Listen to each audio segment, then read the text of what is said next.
The Dark Knight, Ant-Man, Blade Runner 2025, The Suicide Squad, Teacher, Dune, Twin Peaks, Gotham, 12 Monkeys, CSI, all of these have one thing in common. David Dastmalchian. David. Hi. Hi, David. So good to see you. Good to see you. Good to see you.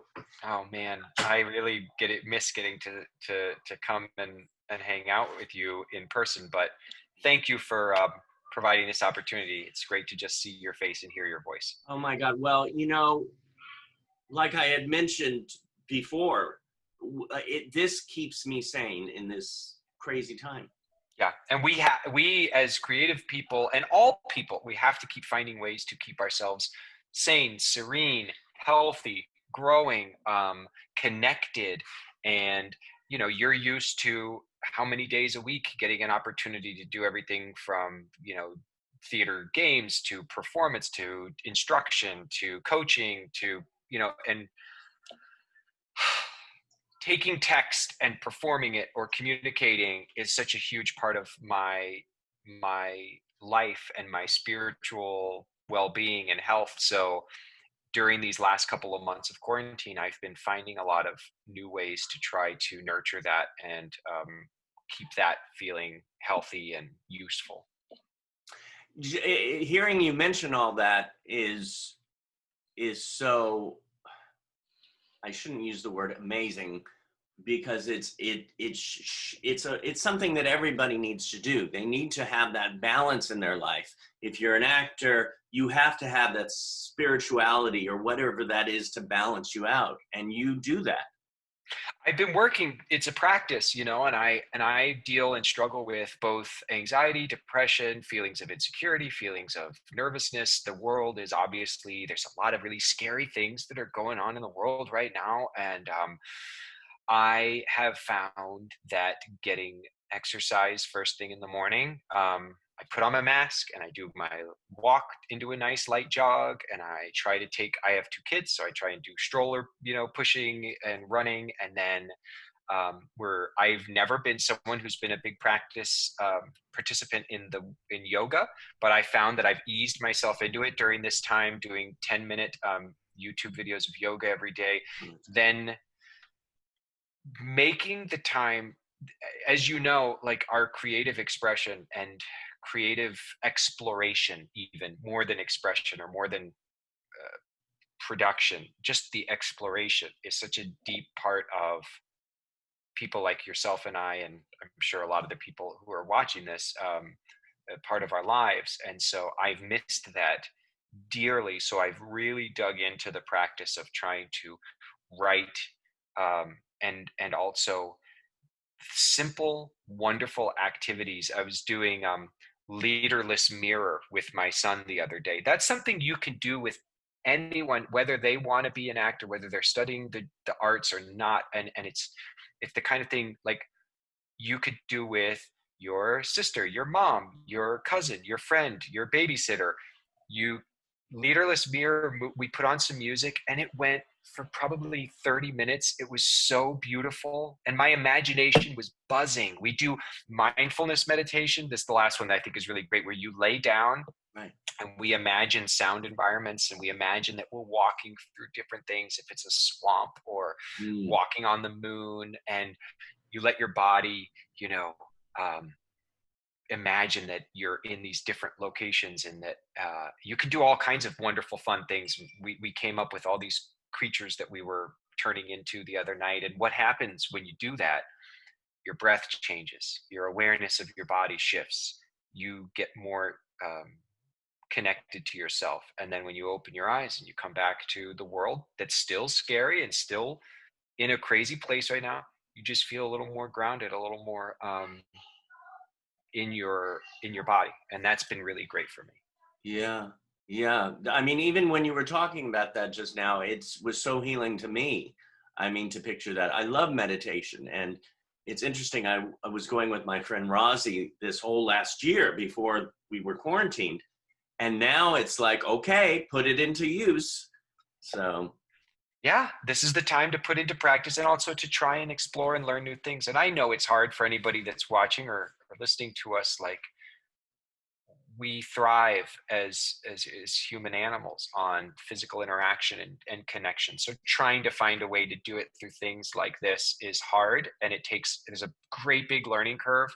Mm. But we have to be really kind to ourselves and give ourselves permission to be slow in adjusting, and just remember though to check in and have these positive conversations. I think they're so vital, and and we need some positivity, because there is a lot of negativity and a lot of fear and a lot of scary stuff in the world right now. Yeah, yeah.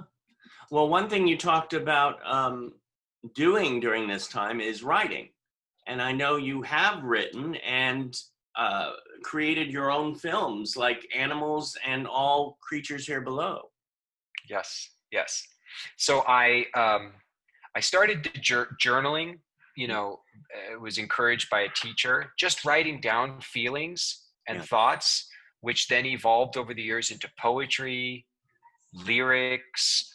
I started to write short plays when I got very involved in theater and writing scenes, and learning how scene structure worked from the writer's point of view. And as the years went on, I found myself, and I'm an avid reader of fiction, but I really love comic books too, which are a very visual form of storytelling. And I started to study and learn about screenwriting, and I found that a lot of the things that I worry or think or love about in life, writing scripts have been such a wonderful opportunity for me to wrestle with questions, feelings that I have, doubts, and things that I want to prove true to myself or that I want to question about myself. And so I wrote the film Animals, which was, a small little indie that we made in Chicago with my dear friend Colin Shifley, who directed it. And it ended up getting to go to film festivals, and we sold the film, which was great. It came out in some theaters. And then I made another film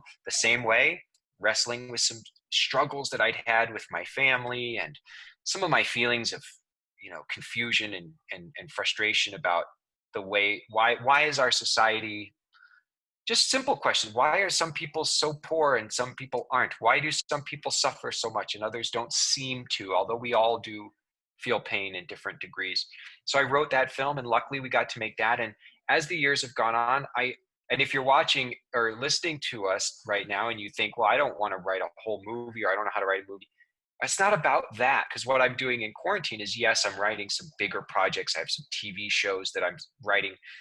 I'm also writing, I have a number of journals here, as you can see. Sometimes I'm drawing little pictures. Yeah. Sometimes I am just putting a couple thoughts down on page. And I have a couple of different ones right here. As you can see, I've got another one here, and I find it helps me so much to just get some words and some thoughts down and some feelings. Wonderful. I have that you say that, and I'm so glad that you have a bunch of them. I got my little one here, which is the one line a day. But it's so I love that you have a bunch of them, because I have some that have one page written in it, and the others have half the book. And sure, and that's fine. That book will get filled up when it needs to. And anybody who's also feeling confused right now about, like, we all have to help each other. We have to give suggestions to one another about what are some things. One of the things that works for me, and it has worked for me for decades, is writing down my goals. And those goals could be relationship goals, family goals, money goals, acting goals. But creatively, like my writing goals and creative goals, I do keep on that board right there, if you can see it, up above my desk. And I look at it every day. And it gives me, and it's updated month by month. And there are things in there that I need to attend to every week and every day and every, so it's really something I would encourage if you're out there and you want to know. Like, it could be a simple thing, like, today I'm gonna write a poem. Today I'm gonna do an improv with, you can improv. Sounds crazy, but you can improv by yourself. I don't know if you guys know this, but I absolutely can free form improv sometimes when I just need to express. Well, it's a meditation in itself, isn't it? It is, yeah. And I have to say, when you were talking and showing your room, I was like looking, it's like, oh, I love that space. I mean, Yeah, it's really neat. I love my office. We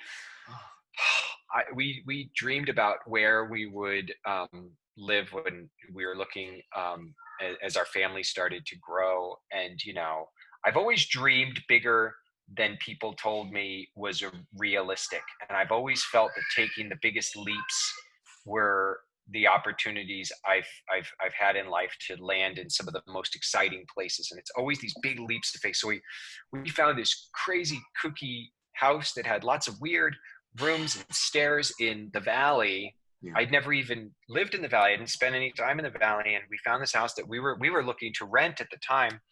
And it was such a kooky house. And it seemed like people were kind of scared of it. And my wife and I at the time couldn't afford it, but we took this leap. And somehow many years later, here we are, and I love it. And it's our spot. And it's, but whatever space you're in right now, wherever you're watching this from, we make it magical. We make our spaces magical. And I see all of the detail like in yours. And I know there's a story behind each one of the things that's on your bureau. That if you go into the next room, I see the portrait of the kid, which looks like a portrait of me when I was a little boy. I see the teddy bears. Like there's so much magic that we can create in our spaces. And that's another really important thing to be doing for yourself when you're stuck inside during coronavirus and you're trying to find things to do. Oh my gosh, the fun that I have getting to look around the space and try and curate this little magical area. It's a great place. Well, it keeps me alive too. I mean, when I hadn't put all the stuff on my walls, and I finally, during quarantine time, I said, okay, it's time. So I went through boxes. I started putting things on the walls. I started decorating, and it's like, oh yeah, it's still me. It's like a different reality right now, but it keeps me grounded. Yeah. Um, what was I going to say about, I was going to bring something up. Oh, about you, because I mean, from knowing you and seeing you in person, you are so loving and so giving and very, even from hearing you today, so zenful. Yet the characters, a lot of the characters you play, oh, you opened your eyes and I saw that a little character come up. You have this ability to completely go to, you are light, but you have this dark place that you like. What is all that about? It's interesting. The parts of it are a mystery. What it is about being comfortable in those shadows that maybe is something that I feel it's not easy, but I feel at least able to go to. I also there's a lot of stuff that I think informs that, the kinds of characters and the kinds of stories that I'm drawn to telling on a fun and light sense. Well, I'll start on the more serious sense. On the more serious and darker sense, I do think that I wrestled with and have struggled over my whole life with, some dark internal places and states of mind that were, both exacerbated by clinical depression and anxiety, as well as, different experiences during my childhood that were very, dark, and that informed kind of my worldview. And so I feel that in going into those places and exploring those characters, I found, um, a place of something that made sense to me, but it also was an opportunity. And almost every time I've gotten to embody a character who some would describe as either the villain or evil or, scary, I've always been able to find deep within them, and that's a challenge to me. Even good old Captain Hook, when I played Captain Hook in Peter Pan, which is I loved that role. It was such a great opportunity, and the director let me go way out there with it. I wanted to modernize it. I wanted to do something more Trent Reznor than Dustin Hoffman, more real dark, real. And I thought there's a place in there that there's a little child inside of all those characters. Yeah. I've played a couple of characters who were either non-human or so sociopathic that it was tricky to figure out, like, but I was always looking for those kernels of spirit and humanity in there, because that makes it interesting to me. And then the fun reason I think why I've always been drawn to that world, I grew up in Kansas City, in the heart of the Midwest, and as a lot of small cities did back in the 80s, and big cities, we had the late night Friday and Saturday night creature feature, which was hosted by, her name was Cremation Mortem, and she used to put on Friday nights all the old Lon Chaney and Lon Chaney Jr. and Boris Karloff and Peter Lorre and Vincent Price and Christopher Lee pictures. Those were all I was so captivated by all those performances and those performers when I was young, and I believe that's a huge reason why I was so drawn to that world of. I love those performances. Right, and it's still the kid in you. Oh yeah, and I still get excited when I put on Oliver Reed and Curse of the Werewolf, or Boris Karloff and Frankenstein. I get like the chills. I love it. Yeah, it's so important to still have that, find the kid in you once in a while, if not all the time, every day. You have that. I mean, you have that, like, just gregarious positivity, that energy, that love for the work, that love for life. That if you don't have it in the work, I don't think you're gonna. Nothing can be created, I don't think. Yeah. When I know that there are a lot of people that I know, or some students that work with me, and I work with them, that it's either going through stuff, we all do during our lives, or we have addictions. Like my addiction, and it might seem silly, but it can be a bad addiction because it can make you sick, is sugar. It's not silly, and it's an epidemic in the United States and the world. It's like all of a sudden I say, I'm not going to eat another cookie, and halfway through the box I'm going, what's in my hand? How did this get here? So what is your advice to people who either have addictions or something that they're struggling through? How do you? Sure. So if you're watching this right now, or if you know someone or love somebody who's struggling with addiction in the regards of substance abuse, or other feelings of unmanageability, and that can be Overeaters Anonymous or sex, love, addiction, and there's great resources for people who feel like their lives have become unmanageable. If you're watching this and you feel like your life has become unmanageable, or someone you love's life has become utterly unmanageable because of an addiction, the power of Google, the free resources that are out there right now, even in the time of coronavirus, which include 12-step and support group meetings that are so useful, and you can log into them at any time of day, and you can log in without your video function, so no one has to see your face. You don't even have to use your real name. You can go in anonymously. That's where I started my journey of recovery, was going to 12-step meetings and learning about the 12-step. Sorry, I have some little ones running around.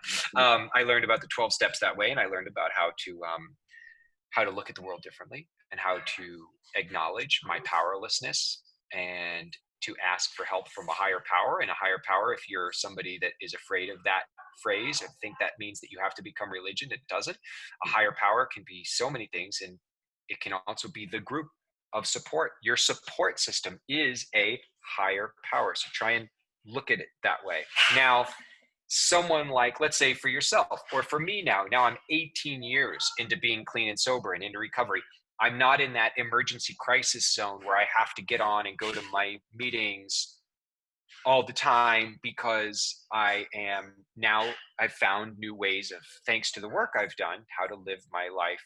But the struggle with starting to all of a sudden shove an entire box of cookies in my face, or getting a bag of chips while I'm watching Netflix at night, and I'm like, I've eaten this whole chip. I'm telling you, a 5-minute or a 10-minute mindfulness meditation to get your breath right, at even at a time that you wouldn't normally do it. Like if you find yourself snack binging or doing some maybe some behavior that feels addictive to you, maybe it's the way that you're interacting with social media, or the way you're interacting with the internet, or the way you're interacting with things that you feel like are a little getting out of control. Ironic that I'm going to suggest the internet, but go on YouTube and just search 5-minute or 10-minute mindfulness meditation. There are tons of free resources there. You can find the one that works for you. There's lots of options, some male voices, some female voices, some with music, some without music, some with a spiritual connotation, some without. Doing that, connect to your breath. It's just like you're getting ready to go on stage. All of a sudden, everything shifts. And I promise you, you get more into your conscious brain, and then those cookies, you're able to it's been helpful I'm not saying it's the ultimate solution, but it has been very helpful to me in just then going, I had one and I'm putting it in the closet now.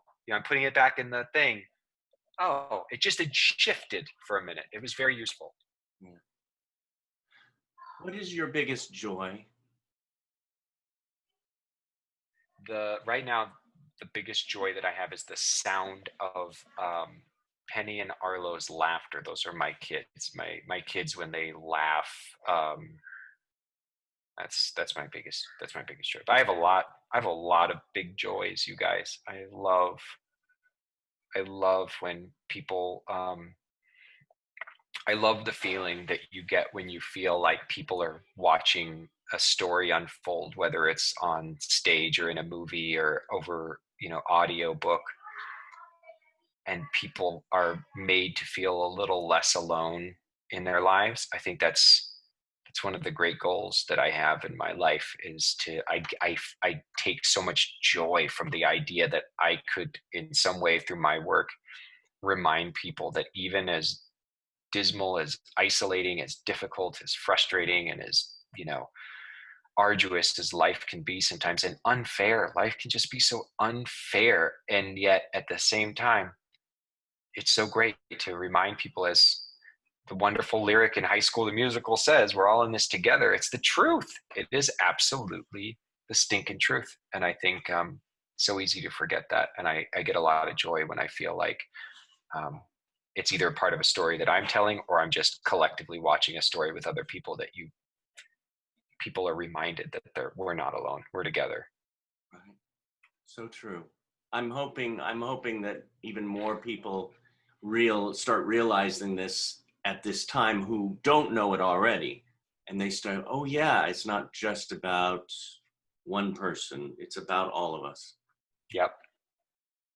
I'm going to throw out a name to you and see where it takes you.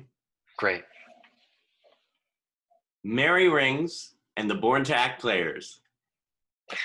Joy. You said joy. What brings me joy? Mary Rings brings me so much joy. The Born to Act Players bring me so much joy, but the Born to Act Players bring me so... Oh my God! Hi,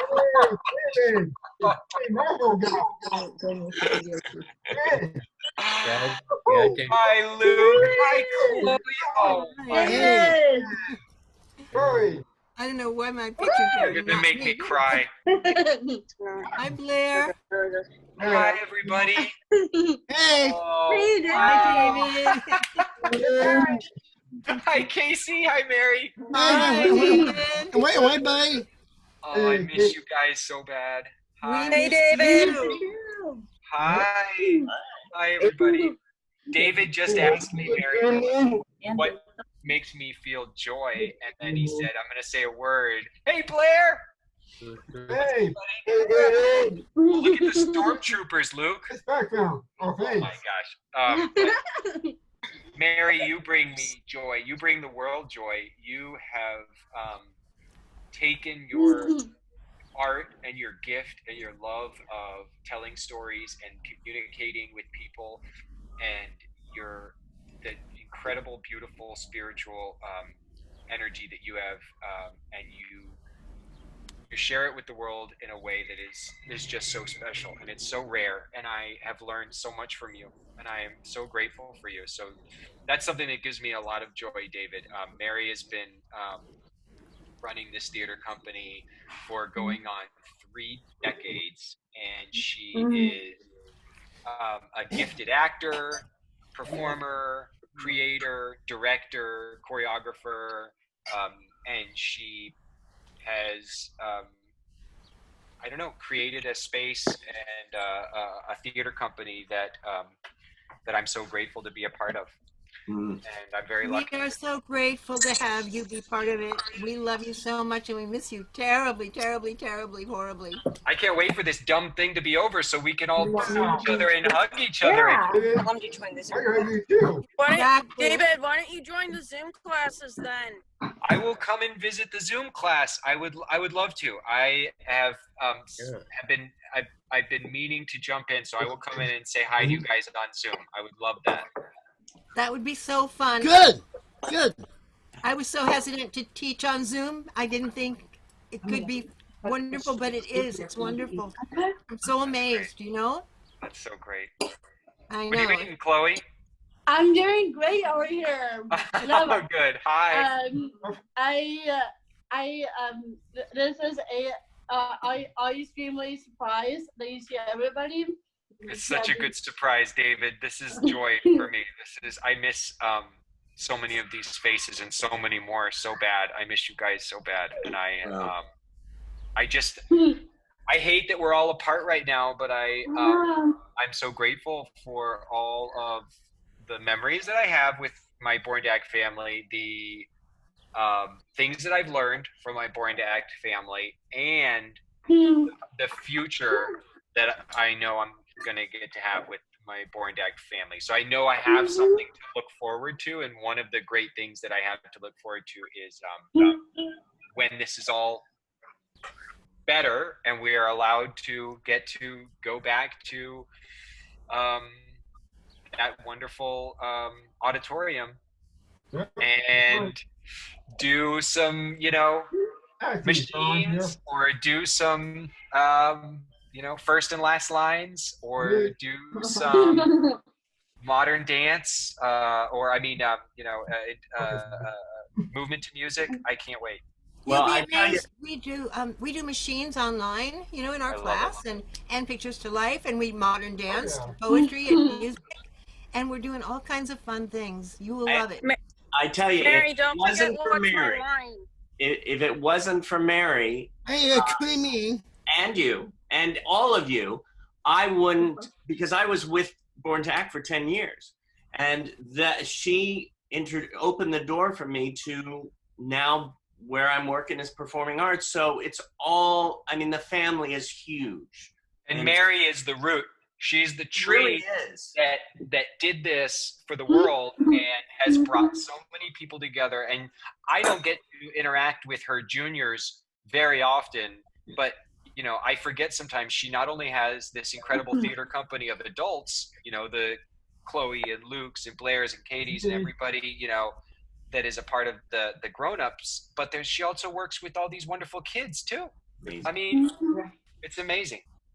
It's so much fun. Oh my gosh. I guess know. My birthday my birthday is coming soon, so I'd be 4-0 this year. July the 8th. No. Are you 40, Casey? I Yes, can't believe it. yes, I am. July the 8th. July 8th. Yeah. Okay. That's not the only birthday that's coming up either. Apparently, mine's is coming up as well. So. All right. 4th of July. She's a 4th of July Birthday baby. Zoom party. That's so good.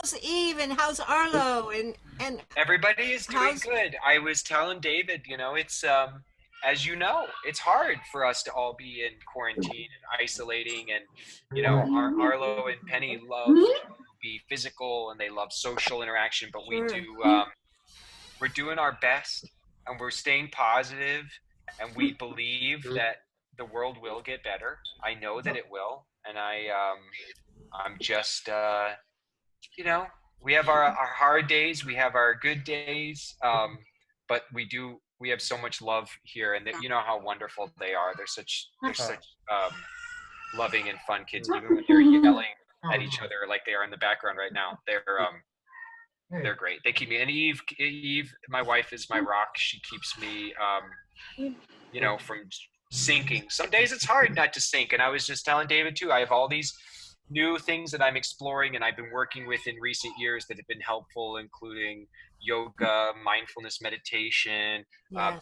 Arlo and I were doing leaderless mirror work the other day, Mary. You would have been so proud of him. We did one where we took the chopsticks and we put the chopstick between our fingers, and you had to be very delicate. You had to keep my finger pushed against one end of the chopstick, his finger pushed against the other, so that you can't push too hard, but you can't. Right. You have to keep the pressure on, and we did a whole exercise, and it was so awesome. Oh, wonderful. That sounds amazing. It sounds fantastic. How old I are see your you, Blair. children? Arlo's now 6, and Penny just turned 3. They both had birthdays since we've been in quarantine. Yeah. So Penny wanted a Frozen birthday, and Arlo wanted she wanted a Pokemon birthday. So we had a Pokemon birthday, and we had a Frozen.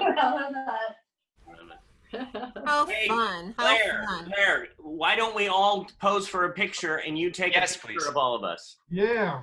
Good. Come on. Let's Come see. back for the picture.